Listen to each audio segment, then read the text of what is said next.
The badge says Porsche, but is it a real Porsche? We'll find out this week on Motoring 97.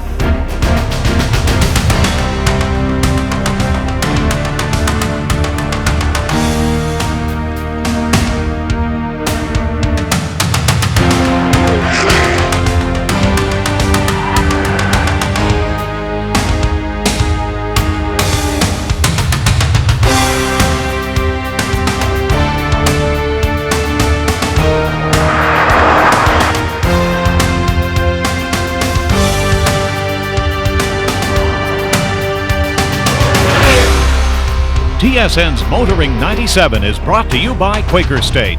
The big Q stands for quality, always has, always will. And Midas, the way it should be. Okay, so what do I mean, is this a real Porsche? Well, you know, since its introduction in the early 60s, the 911 has spelled Porsche. But there have been a lot of spin-offs. I like to call them 911 wannabes, like the 914, the 928, the 968, and so on. All good cars in their own right, but in the end, Porsche enthusiasts weren't turned on, and the cars didn't attract a lot of new customers into the showroom. Well, of course, Porsche doesn't want to become a one-car family. So as we've discovered, what they've done is gone back into their past to create this brand new Boxster, a car that they firmly believe will lead them into the future.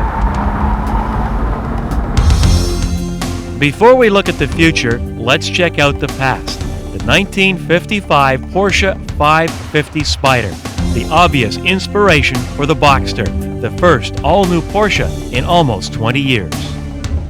What makes this one different? This one is our heritage. It's our heritage personified. It goes back to the 550 Spider of the mid-50s, which was a mid-engine car. I think the engine behind the driver is part of the key. 911, engine behind the driver. Boxster, engine behind the driver. I think that's part of it. And it encapsulates what Porsche is. It's our history. If the 550 Spider were built today, I think it would look a whole lot like a Boxster. I don't want to give your audience the feeling that this is a retro car. It really is not a retro car. This is an absolutely modern 1997 sports car. Everything about it is modern. It just took its styling cues and its concept cues from the past. Porsche invited journalists to drive the Boxster at the Phoenix International Speedway to experience a 2.5-liter, six-cylinder water-cooled Boxster engine, which pumps out 200 horsepower at 6,000 RPM. Cars were equipped with a 5-speed as well as Tiptronic gearbox. We're just going to go out and we're going to show you what it's like. We want to make sure that you've got the throttle modulation. Along with Canada's Pierre Savoy and Rick By, Hurley Haywood, the world's #1 endurance driver, was on hand to help journalists get the most out of the new Porsche. And have a good time.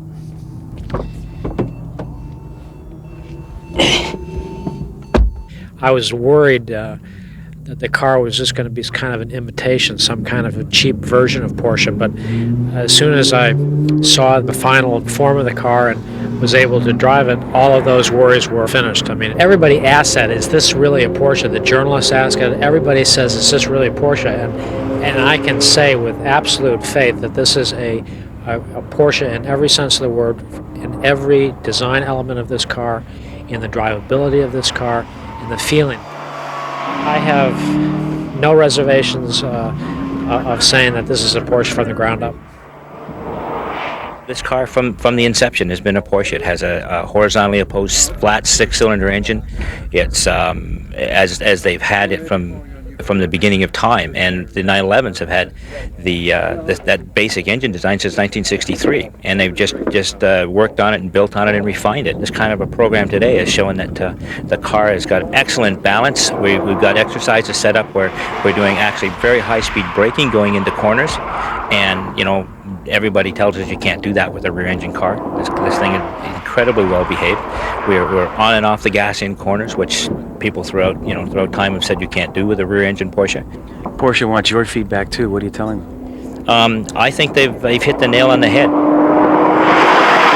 Hey, the car is really, really permissive. Right. Or it's a better idea not to try that. Yes. Okay, because the car will react too suddenly, and it's very difficult to catch it. Yeah. No, I don't think the Boxster should be compared to the 911 at all. It's not the same kind of car. Actually, the Boxster brings Porsche back to its origins. They were doing mid-engine cars in the 1930s for Auto Union. The first real sports car that they produced was the 550 Speedster, and it was a mid-engine car. I think that the Boxster is a very, very performant car. It's a fun car. It's a car that has the level of performance that is required from an enthusiast standpoint, but at the same time, it could be driven by someone who does not know too much about driving, and that person will still be able to drive it well. So there's no excuses to make for having a Boxster in your driveway. It's a new car, and I think that it's a car that is going to do very, very well for Porsche.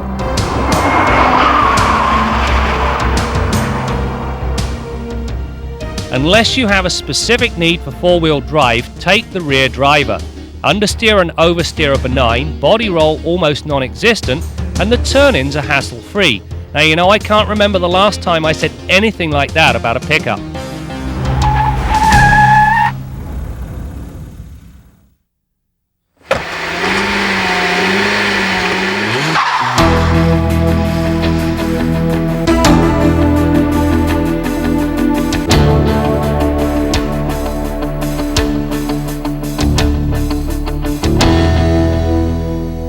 On this edition of Test Drive, we take a look at the son of Ram. This is the all-new Dodge Dakota, a vehicle aimed at those that want more than a Tonka toy but less than a full-size pickup. Is it a viable package? We intend to find out. When Dodge introduced the Dakota 10 years ago, many, including yours truly, asked why. Is there a real need for a truck that is only slightly larger than a compact pickup and marginally smaller than a full-size jobby? Well, I wonder no more. Start under the hood. There are 3 engines available. A base 4, which should be crossed off your list as of now, a V6 and a 5.2 litre V8. Now, unless you plan on hauling a heavy trailer on a regular basis, the engine of choice is the 6.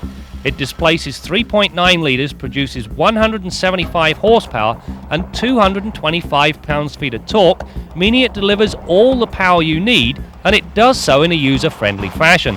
The biggest advantage is that even when you goose the gas, the back end stays in line.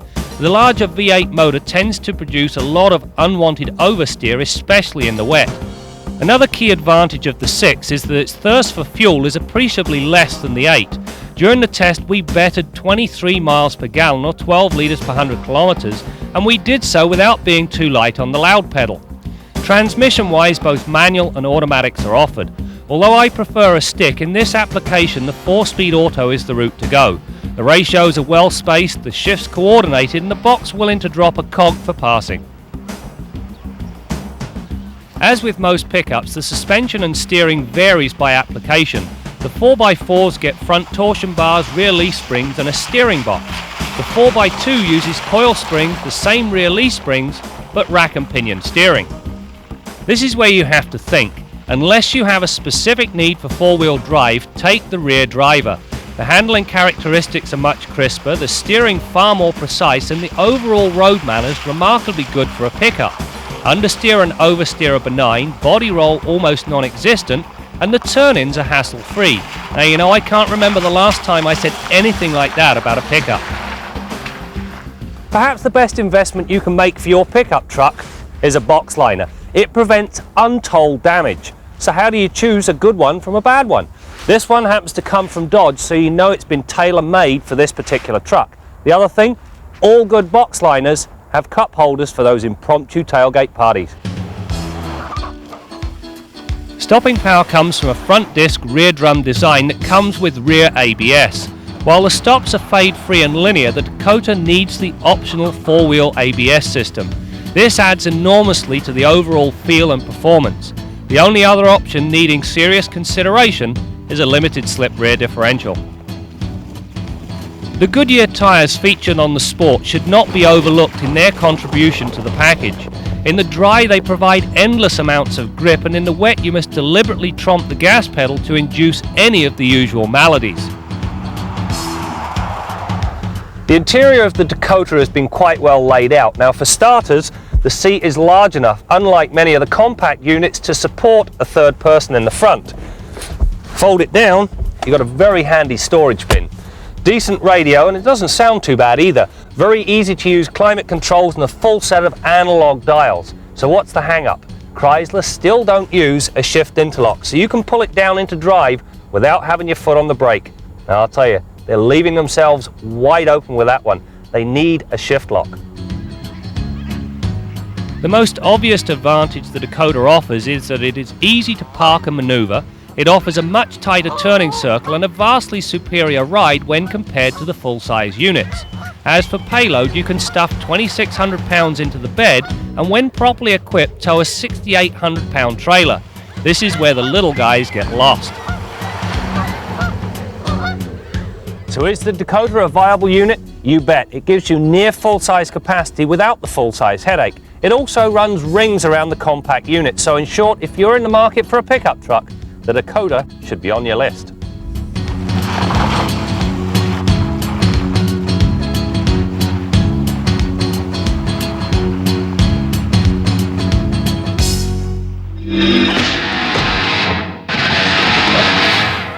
The Detroit Auto Show is considered the #1 showcase for automobile manufacturers. With that in mind, Nissan decided it was the place to grab some long-awaited media attention by introducing its concept vehicle for the new Altima. Nissan's chief designer Jerry Hirschberg then took the stage and continued to keep everyone's attention. Jerry, I hope no assholes buy this car, is what the note says, and it's not signed. Now, those of you who were present when we introduced the Infiniti J30 will recall I was asked very honestly who we thought of. And designers get into the mindset, we kind of method act when we did that car, and it was a very high-end, luxurious kind of car for people who are aware of their status and their consciousness, and I don't know how many J30 owners are present at this moment, but when asked honestly who we thought, we said, well, we were designing for the perfect asshole. And I can tell you that when we went out and met the people who actually buy and drive this car, there wasn't one amongst them. This was a nice group of people. I have nothing but the highest esteem, of course, for J30 drivers, and I drive one myself. I regard myself as an imperfect of the species. But yeah, the people who drive an Altima are an intriguing bunch of people. They have to think about how they're spending their money, and they do it with great intelligence. So it's a very demanding audience. We're continuing to evolve that organic quality in our design. By organic, I mean where all the parts and all the forms relate to the human body and have a kind of sense of wholeness about them. The only difference now is that the car has a stiffness to it that we wanted to express in the design. So there's a snap, there's an edge to the design, but it retains this kind of unified, sloping deck, balanced hood quality. When Nissan's award-winning commercial features the out-of-production 300ZX, you know the pressure is on for a new product. Yes, there's pressure, and it is difficult to hold center stage. The tendency that we have to withhold ourselves, however, is not to shout too loud. To us, a great design speaks with quiet confidence. And so, on the one hand, it wants to be noticed. On the other hand, it doesn't want to scream for attention. And more, I think we just do not want to speak down to the audience. People are informed, people are spending hard-earned cash, and we need to develop intelligent product for them. Our Midas tip of the week concerns door latching problems. I'm sure you've had this happen. I've done it myself recently. Situation where you get out of your vehicle and inadvertently bump that latch mechanism or catch it on your clothing. In the wintertime with bulky clothing, this happens on a pretty regular basis. I've had people drive to the shop clutching the driver's door on their vehicle because it wouldn't close. It won't close and latch if you bump that mechanism. And it doesn't take a lot of pressure to hit it. You may not even realize that you've caught it on your clothing, but you'll sure know when you go to close the door because it won't latch. What you do is go to the outside of the vehicle and lift that door handle and pull it into the released position. Hold it in the released position. If it's an older style door with a button, depress the button all the way. But in any case, hold it in the released position and open that latch with a pencil or pen until you see the open window part of it facing the body of the vehicle. That latch has got to capture that lock bolt on the vehicle in order to hold the door closed.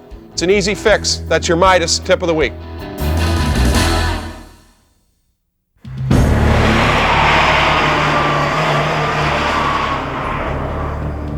You know, when you work on a program like this, you find yourself inside a lot of auto assembly plants, and after a while, they all tend to look the same, with one exception. And that was a few years back when we had the opportunity to visit Zuffenhausen, Germany, home to the Porsche.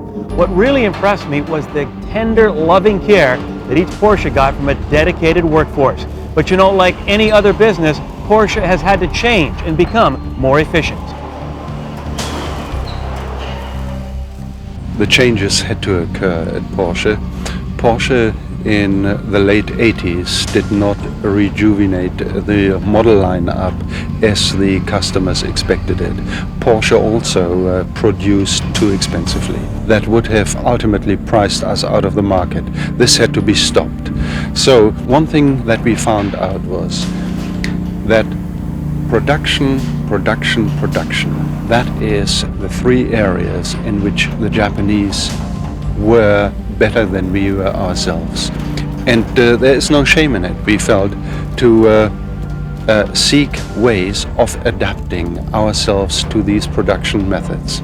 So we're actually creating an in-house revolution at Porsche. We taught our workmen, who are, as we feel, still the best workmen because they have a very high labor content, they have a great deal of enthusiasm, but they had to learn that there are alternative processes to the processes they knew. Everybody is now convinced of that process, and you know, since 1993 we have not really raised prices. We have been very stable, like the Boxster, which sells at under 40,000 US American dollars, is a sign that we have managed. Who would have thunk it? Japanese technology helping out Porsche assemble their cars. I guess the times are indeed a-changing. And speaking of changing, Porsche tells us you only have to change the oil in this Boxster engine every 22,000 kilometers. In fact, you change the oil and check the water and everything here in the trunk. 22,000 though. I don't know, for a guy like me who likes to change his oil every 6,000 kilometers, I don't know if I'm comfortable about that. Now, it is synthetic oil. Maybe Bill Gardiner has some thoughts. Bill? Well, Brad, I'll tell you, it kind of got my attention. Certainly, it was a bit of a shock to find out that they were prescribing that kind of a maintenance interval, but it doesn't totally surprise me either. I mean, start to think about the numbers involved here. This thing holds 8.25 liters of lubricant. The average car holds half of that, so you've got twice the volume of lubricant to dissolve and hold contaminants in suspension. You've got an excellent filtering system on this engine. It's a modified dry sump type of a system on that Porsche. Flat 6 engine, makes 201 horsepower, normally aspirated. It's not tremendously overstressed. I mean, there's engines that put out more output per liter than that are more highly stressed. So it's also a precision engine, and it's also a statement of how efficiently engines run today. A clean burning, efficient running engine doesn't foul its lubricant as much as an older engine or a worn out engine that's in a poor state of tune. All these things are contributing factors that can extend the oil change interval. And the fact that that car comes with synthetic oil in the crankcase and prescribes synthetic oil as the refill is another factor. Synthetic oil, it lasts much, much longer than conventional petroleum-based lubricant. And it doesn't surprise me at all that now the engine manufacturers are starting to recognize that, prescribe it as the factory fill, and extend the intervals to match. Now, I thought you might be interested in what I do with my own personal vehicles. Now, this is my '91 Civic that I drive in the summertime, and Honda calls for an oil change interval of every 12,000 kilometers on this vehicle. I change mine at roughly about 8,000, and I use 5W50 synthetic in the crankcase and a new filter every time. Now, I sort of subscribe to the kill it with kindness theory, and I like to shorten it up to about 8,000 K from the 12,000 that Honda recommends. But I'm sure they've done testing and found out that 12,000 will work. Now, if you look in an owner's manual, quite often it'll tell you if your driving falls under what they refer to as severe service or severe duty conditions. In other words, continuous short trips, prolonged idling, trailer towing, mountainous terrain, something like this, then you may want to shorten that up. But under most people's driving conditions, if your trips are long enough in the wintertime for the engine to get hot and stay hot for 10 or 15 minutes, the oil will stay relatively clean. Now on my truck, It's an 88 GMC with a 350 engine. I use 5W30 synthetic, and I change it about every 5,000 kilometers because it does shorter trips, and this is my winter vehicle. It's driven in all cold climate. But I plug the block heater in so the engine is never really that cold when I start it in the morning. And it's in a very sharp state of tune, so it burns its fuel efficiently. It doesn't dirty or foul its oil. Now on this Porsche, if I haven't convinced you yet, Brad, that 24,000 kilometers will work for him, just think about this. That thing has a 24-month unlimited kilometer warranty. So if that doesn't work for them and that engine croaks because the maintenance schedule wasn't tight enough, in other words, you weren't doing enough oil changes, they've got to give you a free engine. They're going to have to put a brand new engine in that thing under warranty. And the way some people drive today, inside of 24 months, that could be a very significant amount of kilometers. I've got customers that are doing 60, 70, 80,000 K per year. So gives you an idea. They've obviously checked it out and found out that it's going to work because they wouldn't want to have to give you a free engine. Till next week, I'm Bill Gardiner for Motoring 97. You know, Porsche is really big on heritage, but there's one part of the history they don't seem that proud of. The car Porsche wishes you'd forget. Next on Kenzie's Corner. A portion of Motoring 97 is brought to you by the Solder Seal Gunk family of automotive products, makers of Puncture Seal Gold and Liquid Wrench.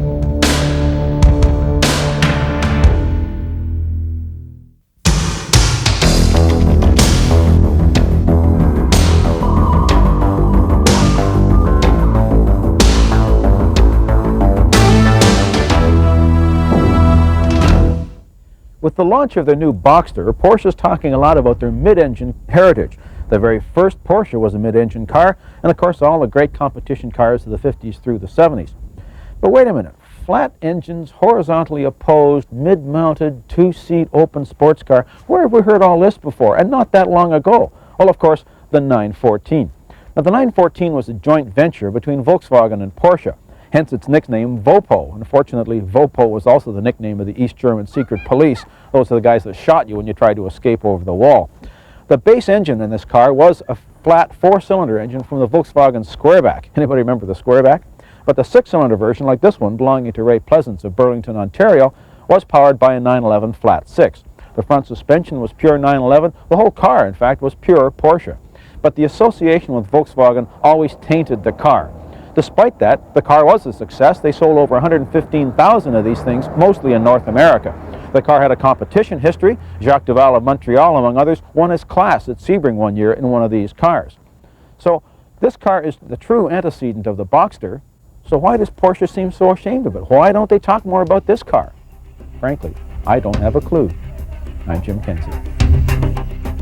Driving the new Boxster in the Arizona desert. Hey, it's a tough job, but somebody's got to do it.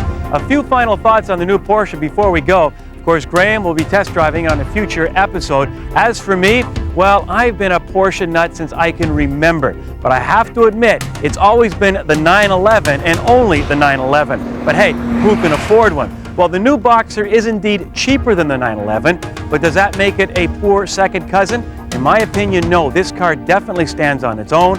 It has a soul, and it has a personality that will only improve with age. Sounds a bit like the 911. Well, that's it for now. Make sure you join us next week as we continue to bring you more stories about cars and the people who drive them. In terms of confusing the public, I think that Volvo did exactly that. And I think it will last for at least few months, if not few years. TSN's Motoring 97 has been brought to you by Quaker State. The big Q stands for quality, always has, always will. And Midas, the way it should be.